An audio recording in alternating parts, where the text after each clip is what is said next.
प्यारे बच्चों, हमने पिछले वीडियो में औपचारिक पत्रों को पढ़ लिया है। अब हम अनौपचारिक पत्र पढ़ते हैं। देखिए बेटा, बार बार होंगे नहीं, ब्लूप्रिंट आपको भेज दिया जाएगा, यानी सिलेबस में जो करवाया गया है ना आएगा वो ही। आपको एक एक चीज़ बिल्कुल क्लियर रूप से करवा दी गई है।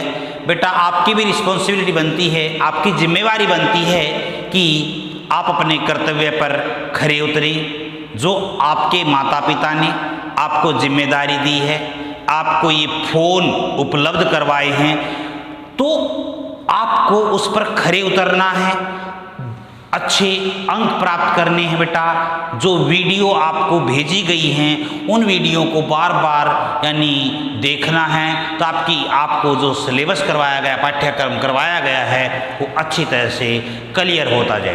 प्यारे बच्चों, मैं एक बात स्पष्ट रूप से कह देना चाहता हूँ, हमारे बहुत से अभिभावक ऐसे हैं, आपके बहुत से माता पिता हैं जिन्होंने मजबूरीवश होकर भी इस समय फ़ोन खरीदे हैं, तो केवल आपको वो हर सुविधा देना चाहते हैं।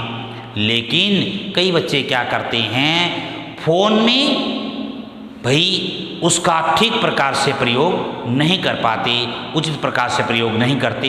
तो प्यारे बच्चों, आपके अभिभावकों ने ये जो फ़ोन है ना वो पढ़ने के लिए दिया है, इसलिए इससे केवल और केवल आपने क्या करनी है, पढ़ाई करनी है। चलते हैं अपने अनौपचारिक पत्रों पर। अनौपचारिक पत्र देखिए बेटा, यानी ये बहुत से पत्र होते हैं। जैसे एक दोस्त अपने दूसरे दोस्त को जन्मदिन की बधाई दे रहा है, एक दोस्त अपने दोस्त के विवाह में शामिल न होने के कारण उसे बधाई दे रहा है। तो ऐसे बहुत से पत्र हैं।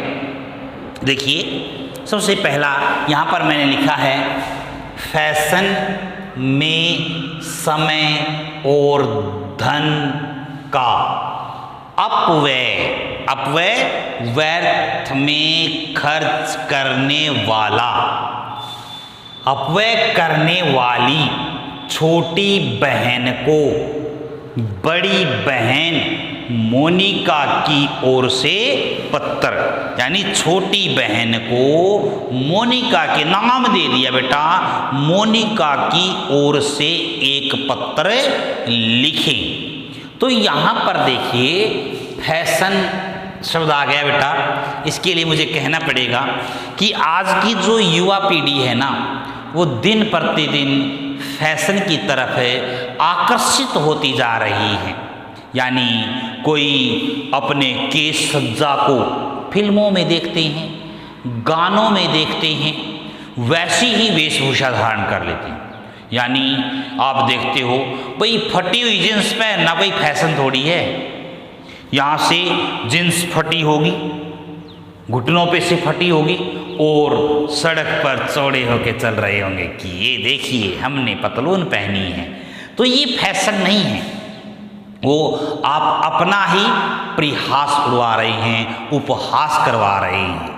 तो फैशन के प्रति हमें बहुत अधिक प्रिय नहीं होना चाहिए। समय के अनुकूल, मैं ये नहीं कहता बेटा, समय के अनुसार उचित वेशभूषा को पहन लेना चाहिए। ये नहीं कि कुछ भी हम पहन के चल पड़े और वो अच्छा लग रहा है या नहीं, ठीक है, या फटी हुई जींस पहन कर चल पड़े, इस प्रकार के फैशन न अपनाएं। ये मेरी राय है, बाकी बेटा आपकी इच्छा। अब देखिए, सबसे पहले जब हम अपने मित्र को पत्र लिखते हैं, अपने भाई बहनों को पत्र लिखते हैं, तो सबसे पहले क्या आता है, अनौपचारिक पत्र में परीक्षा भवन, ये ध्यान रखना, परीक्षा भवन, क ख ग, यानी नाम नहीं लिखा है परीक्षा भवन कहाँ पर दे रहे हैं आप। प्रिय बहन सुनीता, यहाँ पर देखिए छोटी बहन का नाम नहीं है, मोनिका का नाम है। तो मोनिका ने किसको पत्र लिखा, सुनीता को स्नेह आशीष, यानी प्रेम भरा आशीर्वाद। जब हम अपने छोटों को पत्र लिखते हैं तो उन्हें क्या देते हैं, आशीर्वाद ही तो देते हैं, ठीक है। तो यहां पर भी क्या है, स्नेह, आशीष, प्रेम भरा आशीर्वाद। अब देखिए बेटा, जो बीच का विषय है ना, ये जो बीच का मैंने भरा है, इसको ध्यान से समझना है कि आपने किस प्रकार लिखना। देखिए, फैशन में समय और धन का, समय और धन का अपव्यय। मेरी कल ही तुम्हारी मित्र तमन्ना से बात हुई थी। सुनीता को बोल रही है, कौन? मोनिका, कि मेरी कल ही तुम्हारी प्रिय मित्र तमन्ना से बात हुई। मुझे पता चला कि तुम अपना समय व्यर्थ में इधर उधर घूमने में व्यतीत कर रही हो, इधर उधर घूमने में समय व्यतीत कर रही हो, बिता रही हो। तुम दिन प्रतिदिन फैशन प्रिय होती जा रही हो, दिन प्रतिदिन क्या होती जा रही हो? फैशन प्रिय होती जा रही हो, जो तुम्हारे भविष्य के लिए अच्छा नहीं होगा, जो तुम्हारे भविष्य के लिए अच्छा नहीं होगा। तुम फैशन के इस जाल में फंसकर समय व धन का अपव्यय कर रही हो। फैशन के इस जाल में, देखो जाल बोल दिया, जाल में फंसकर समय व धन का अपव्यय कर रही हो। ऐसा करने से तुम्हारे भविष्य में पछताने के अलावा कुछ नहीं बचेगा। भविष्य में पछताने के सिवा कुछ भी नहीं बचेगा। यदि तुम भविष्य में कुछ बनना चाहती हो तो आज ही फैशन को छोड़कर अपना समय पढ़ाई में लगाओ, तभी तुम्हारा भविष्य उज्जवल होगा। तभी तुम्हारा भविष्य क्या होगा? उज्जवल होगा। बेटा यहाँ पर देखिए, दोनों ही जय आधे आते हैं, मैंने पूरे कर दिया था, इसको आधे कर लीजिए। उज्जवल होगा तुम्हारी बहन मोनिका, तुम्हारी बहन मोनिका।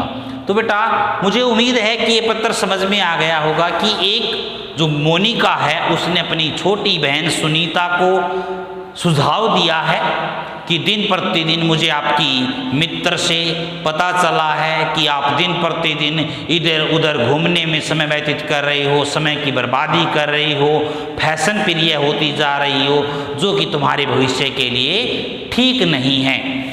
ठीक है, तो फैशन के इस जाल में फंसकर तुम अपने जीवन को बर्बाद कर रही हो। ऐसे बहुत सी बातें आप इसमें लिख सकते हो, अपने पास से बहुत कुछ मिलाया जा सकता है। तो प्यारे बच्चों, मुझे उम्मीद है कि ये पत्र आपको अनौपचारिक भी समझ में आ गया हो। ऐसा एक पत्र और समझाता हूं, देखिए। अपने मित्र को उसके जन्मदिन की बधाई देने हेतु एक पत्र, अपने मित्र को उसके जन्मदिन की बधाई देने हेतु एक पत्र। प्यारे बच्चों, यहीं पर फिर देखिए विषय तो बदल जाएगा, यहाँ पर विषय नहीं आएगा, ध्यान रखना, कभी विषय नहीं आता इसमें, विषय यहाँ पर ही बदल जाएगा। विषय अपने मित्र को जन्मदिन की बधाई हेतु पत्र, परीक्षा भवन, ये फॉर्मेट जो का तो रहेगा।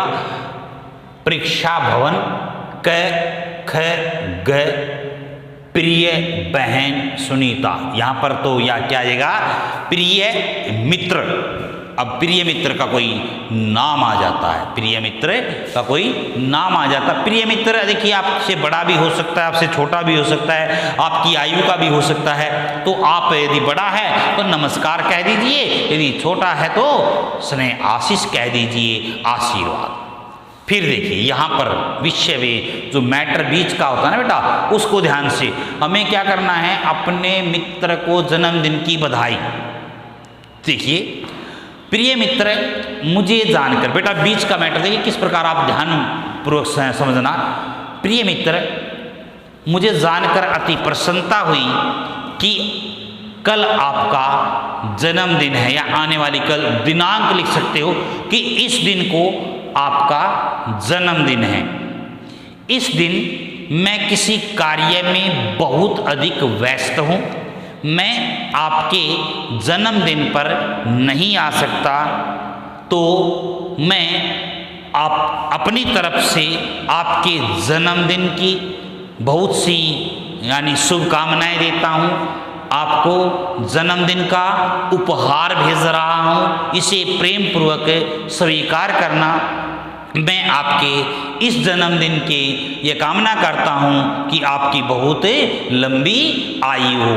आपका प्रिय मित्र, नाम आ जाएगा अनुज, सोहन, मोहन, रोहन, जो आप लिखना चाहते हैं उसकी तरफ से। तो मुझे उम्मीद है कि ये भी पत्र आपकी समझ में आ गया होगा। ऐसे ही बेटा यानी अनौपचारिक बहुत से पत्र लिखे जा सकते हैं। ये फैशन का हो गया, जन्मदिन का हो गया।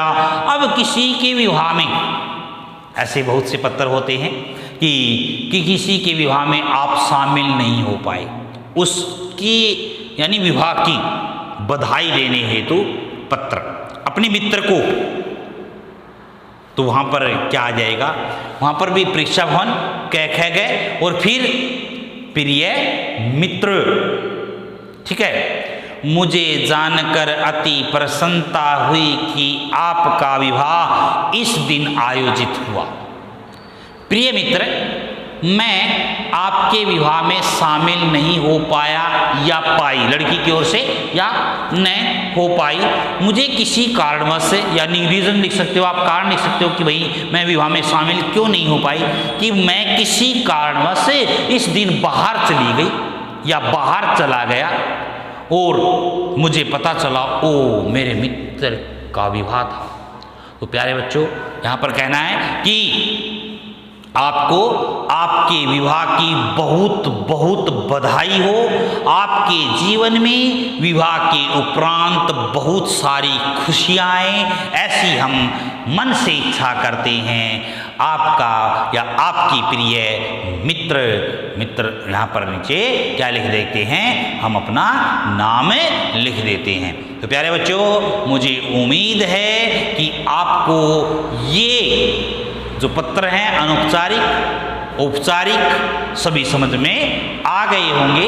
फिर भी यदि आपको किसी भी प्रकार की कोई समस्या है तो कमेंट बॉक्स में कमेंट कर देना बेटा, मैं समझा दूंगा। लेकिन मुझे उम्मीद है कि इतना लिखने पर, इतना होने पर यदि आप अपनी पुस्तक से अभ्यास करेंगे, लिखने का प्रयास करेंगे, तो शायद आपको पत्र लिखने में कठिनाई नहीं होगी। धन्यवाद बेटा, मुझे उम्मीद है कि अब क्लियर हो गया होगा।